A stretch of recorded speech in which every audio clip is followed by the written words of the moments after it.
Hi praise lord, ఎలా ఉన్నారు? బైబిల్లోని చాలా మంది విశ్వాస వీరులు ఉన్నారు, చాలా మంది ప్రార్థన పనులు ఉన్నారు. ఈరోజు మనం కూడా ఎంత ప్రార్థన చేసినా దేవుడు నా ప్రార్థన ఆలకించట్లేదే, నా విశ్వాసాన్ని ఇంకా పరీక్షిస్తున్నాడని కృంగిపోతున్నావా, బాధపడుతున్నావా?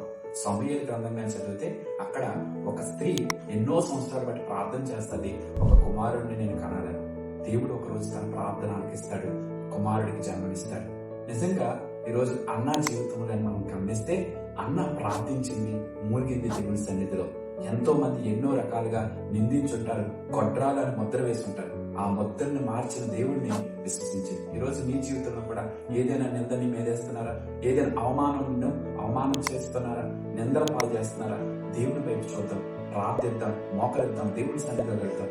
ప్రార్థించిన తర్వాత దేవుడు ఆశీర్వాదాన్ని ఇచ్చిన తర్వాత సమూయేలుని దేవుని సన్నిధిలో సమర్పించుకోండి. ఈరోజు మన జీవితంలో కూడా ఆశీర్వాదం వచ్చిన తర్వాత దేవుని సన్నిధిలో ఇంకా నమ్మకం ఉందాం, ఇంకా ఉన్నత స్థితికి దేవుని నిన్ను నడిపిస్తాడు. సో అన్నా జీవితం నుండి మనం నేర్చుకోవాల్సిన విషయం, ప్రార్థించే తల్లిగా ఉంది, సమర్పించే తల్లిగా కనపడుతుంది.